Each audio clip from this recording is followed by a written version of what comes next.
In a small village tucked away between rolling hills, there lived a poor widow named Elara.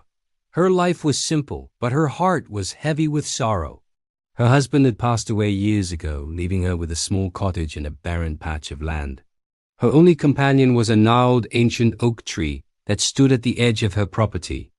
Villagers whispered that the tree was as old as the mountains themselves, its branches twisted like the arms of an old man reaching for the sky. Every day, Elara would sit beneath the oak, sharing her troubles with it as if it were an old friend. She'd talk about her loneliness, her meager meals, and her worries for the coming winter. The tree, of course, never answered, but its rustling leaves seemed to whisper back, offering a strange comfort she couldn't find anywhere else. One crisp autumn afternoon, as the sun painted the sky in shades of orange and pink, Elara was particularly downcast. She hadn't eaten a proper meal in days, and her firewood was running dangerously low. With tears in her eyes, she leaned against the rough bark of the oak and whispered, "Oh, old friend, if only you could help me. Winter is coming, and I don't know how I'll survive." She closed her eyes, a single tear tracing a path down her weathered cheek. And then something incredible happened. A voice deep and resonant, like the creaking of old wood and the rustling of 1,000 leaves, spoke from the tree itself. "Do not weep, kind woman." Elara's eyes snapped open. She looked around, her heart pounding in her chest. There was no one there. Who said that? She stammered, her voice trembling. "It is I," the voice rumbled again. "The tree you have confided in for all these years. I have heard your sorrows, and I have felt your kindness." Elara stared at the oak in disbelief. She must be dreaming, or perhaps her hunger was making her hear things. She reached out and touched the bark, half expecting to wake up. But the bark was real, solid, and rough beneath her fingertips. The tree continued, "You have a pure heart, Elara. You have never asked for more than you need, and you have always treated the world around you with respect. It is time your kindness was repaid." Still stunned, Elara could only listen. "Each morning," the tree explained, "you will find a single golden apple hanging from my lowest branch. It will provide you with all the nourishment you need for the day. But you must remember this, take only one. Greed will sever our connection." True to its word, the next morning, a single shimmering golden apple hung from a low branch. It glowed with an inner light, and when Elara took a bite, it tasted more wonderful than anything she had ever imagined. Her hunger vanished, replaced by a feeling of warmth and energy. Day after day, a golden apple appeared, and Elara's life was transformed. She was no longer hungry or weak. With her newfound strength, she tended to her small garden, and soon it was flourishing with vegetables. She had enough to eat, and even some to share with other villagers who were struggling. She never told anyone about the talking tree or the golden apples, cherishing her secret and her unique friendship. Her generosity did not go unnoticed. The villagers who had once pitied her now looked at her with respect and admiration. They saw a woman who, despite her own past hardships, was always willing to help others.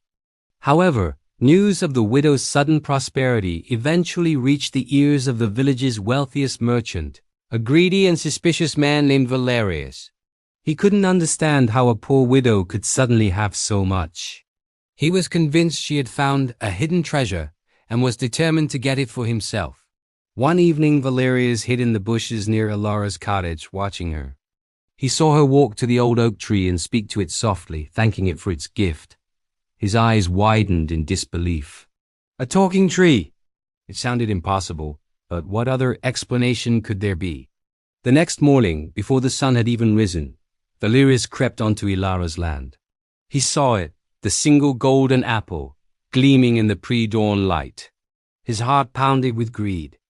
If one apple can do so much for that old woman, he thought, imagine what a whole tree of them could do for me. He ignored the tree's warning, which only Elara could hear. He grabbed the apple, and then another that magically appeared in its place, and another. He began stuffing them into a large sack, laughing to himself. But as his sack grew heavy, the tree began to change. Its leaves withered and turned brown. Its branches drooped and its majestic trunk started to crack. The deep voice boomed, no longer gentle, but filled with thunderous anger. You were warned, greedy man. You have broken the pact. Suddenly, the golden apples in Valerius's sack turned to heavy, worthless stones. The weight was so immense that the sack ripped, and the stones crashed down, trapping him. At the same time, the tree shuddered violently, its branches groaning, and it fell silent forever. Elara woke to the sound of the commotion. She rushed outside to find Valerius pinned by the pile of stones and her beloved oak tree looking lifeless and grey. Her heart broke. The magic was gone. The villagers, drawn by the noise, came and freed the disgraced merchant. He was shamed and forced to work to repay the community for his greed. As for Elara, she was devastated by the loss of her friend. She sat beneath the silent tree, just as she had before. But this time, her tears were for the friend she had lost, not for her own poverty. The next morning there was no golden apple. But Elara was not the same weak woman she had been. The tree's gift had given her more than just food. It had given her strength, confidence, and a community that now cared for her. She continued to work in her garden, and the villagers, remembering her kindness, made sure she never went hungry again. They brought her food, helped repair her cottage, and sat with her, sharing stories. She had lost her magical friend, but she had gained a whole village of them. Years passed, and Elara lived a long and contented life. And though the old oak tree never spoke again, one spring, a tiny green sprout pushed its way out of the ground right beside its ancient trunk. Elara nurtured the sapling with love and care. It grew tall and strong, a symbol of new beginnings and a reminder that true wealth isn't found in gold, but in kindness, friendship, and the courage to start again. Thank you so much for watching. If you enjoyed this story, don't forget to like, share, and subscribe for more tales from around the world. We'll see you in the next video.